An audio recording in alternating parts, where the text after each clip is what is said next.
It's the conflict that many have called a possible prelude to World War III, and one that's already played out multiple times over the last 70 years. India versus Pakistan, a clash of powers that, if both sides fully committed to, would be the largest armed conflict since World War II. But which side really has the upper hand? And what would a conflict end up looking like between these two intense rivals? India and Pakistan's relationship is a rocky one, to say the least, with both sides feuding against the other ever since Britain pulled out of the region after World War II and created the two separate states. All matter of border and culture conflicts resulted in a neighborhood commonly called the most dangerous in the world, a potential conflict zone more likely to result in all-out war than even the borders between NATO and Russia, or even China and Taiwan. Historically, Pakistan has suffered repeated defeats in its wars against India, although it's also achieved key strategic smaller-scale victories amongst the no-man's land that borders the two nations. In the early 2000s, a new security partnership with the United States made many Indians nervous, as it was believed such a partnership might lead to an influx of American military equipment and training,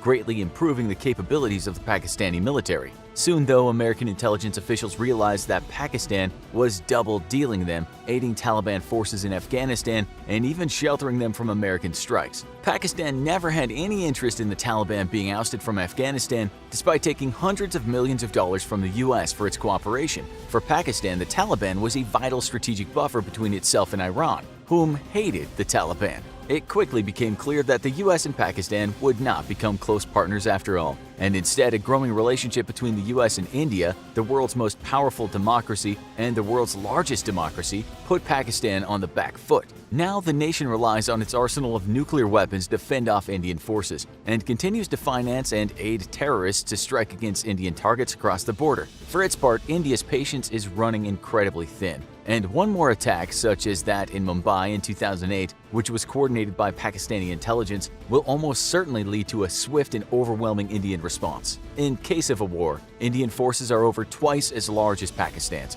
with a military made up of 1.444 million personnel versus 654,000. India's reservist pool is also much larger, with 2.1 million reservists able to be called up quickly into active service versus Pakistan's 550,000. However, India's much larger size versus Pakistan's means Indian reservists will take longer to call up, equip, and mobilize to the front lines versus Pakistan. So Pakistani reservists will almost certainly be India's own to the front lines. This will put incredible pressure on India's active duty forces at the onset of war. India's defense budget is about 6 times larger than Pakistan's, with 61 billion versus 11 billion. This allows India to operate far more mechanized forces than Pakistan, which only operates about 2 mechanized infantry divisions. The difference is also in equipment, though, with India fielding overwhelmingly more modern equipment than Pakistan. India's Air Force is also much larger than the Pakistani Air Force, with 2,123 aircraft versus Pakistan's 1,372. India's fighter fleet numbers at 538 versus Pakistan's 356. Although in any conflict, Pakistan will almost certainly be fighting defensively.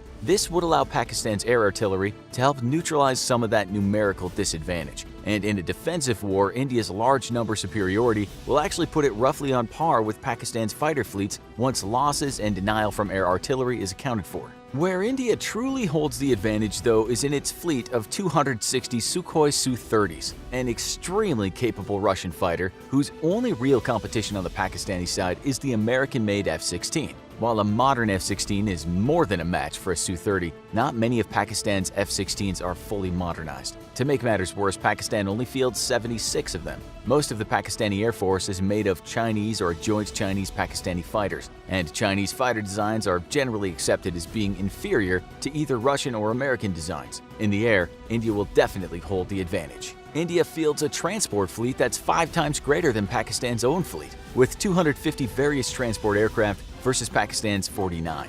Backed up with a helicopter fleet that's twice the size of Pakistan's, with 722 helicopters versus 346. India has a crucial advantage in air mobility that Pakistan can't match. This will make the movement of heavy equipment and infantry through the mountainous northwest border of India possible, and while easily defended, will favor an Indian offensive in the region. Air transport, though, will matter little to Pakistan as it'll be fighting a defensive war, hoping to bleed Indian forces, trading territory for casualties until the Pakistani army can counterattack. Still, the lack of mobility will mean Pakistani forces in the mountainous north will suffer greatly and likely be inevitably defeated. One area that Pakistan outshines India is in attack helicopters, with Pakistan operating 56 American Vietnam-era Cobras versus a fleet of 23 Indian attack helicopters. Pakistan would likely choose to use these in the mountainous north, as they'll make supporting its forces in the difficult terrain much easier. If India does not properly equip its mountain infantry with man-portable air artillery, it could face serious casualties, as Pakistani attack helos provide close air support.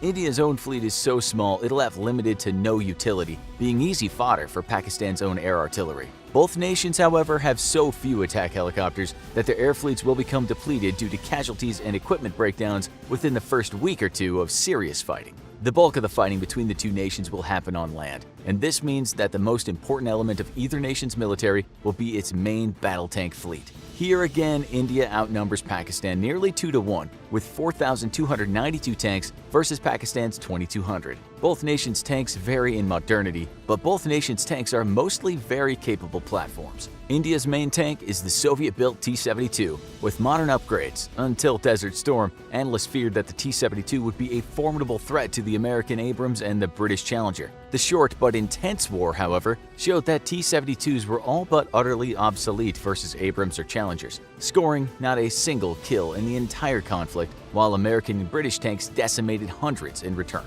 Luckily, India won't be facing off against Abrams or Challengers in a war with Pakistan, as Pakistan's main battle tank is the Chinese-made Type 59. Basically a copy of a Soviet design, the Type 59 could not hope to cope with modern tanks performing even worse than a T-72 against modern American or British armor. But it could still pose a threat to India's T-72s. On the whole, though, India's tank forces would outperform Pakistan's own, and the ground war would almost certainly go to India in a pitched battle. India's own artillery forces also greatly outnumber Pakistan's, with over 4,000 artillery versus Pakistan's 1,226. This includes 266 multiple-launch rocket systems versus Pakistan's 100, giving India far greater fire support capabilities than Pakistan. However, because Pakistan has the defensive advantage, its smaller numbers would initially not matter much in the first few weeks of conflict. Once India was fully mobilized, however, the overwhelming pressure of so much combat equipment would inevitably break Pakistan's back, unless the nation could score decisive victories with bold counterattacks and push itself into India.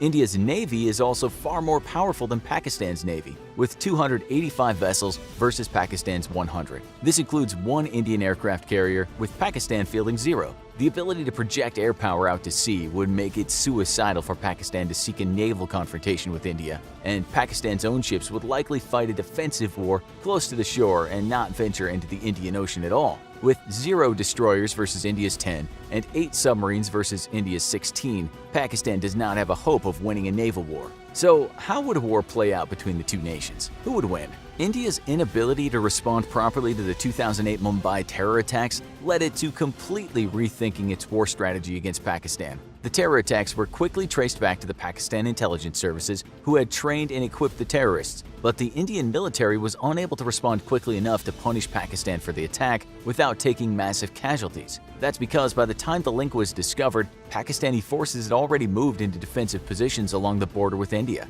To prevent this from happening again, India focused on a warfighting concept it's calling Cold Start.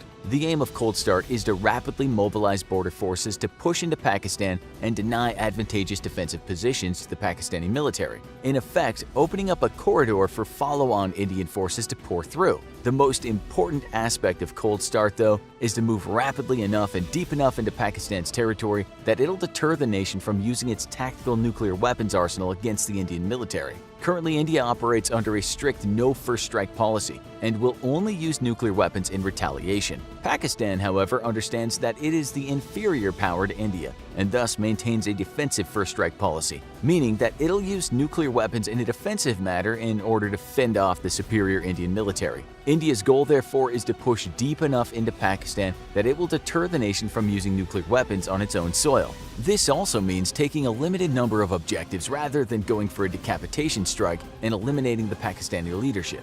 Given the technological and numerological superiority of the Indian military, it's more than capable of carrying this strategy out, at least on paper. While India has plenty of experience fighting against Pakistan, it has never executed such a massive offensive, and it is unknown if it has the experience, expertise, and equipment to pull off such a massive logistics-dependent operation. If Cold Start were to fail, it would be a strategic disaster for the Indian military, as it would leave Indian forces bunched up on the border and at the mercy of Pakistani nuclear strikes. Of course, that would inevitably invite a nuclear response from India, further escalating the conflict. If Cold Start succeeds, though, Pakistan would be all but neutralized and forced to come to a peace table under India's terms. Removing nuclear weapons from the equation only makes an Indian victory even more certain. And it's sure that without Pakistan resorting to large-scale use of nuclear weapons, it cannot hope to stand against India's military. With few friends on the international stage thanks to its sponsorship of terrorism, Pakistan is also unable to call upon powerful friends to help it in case of war,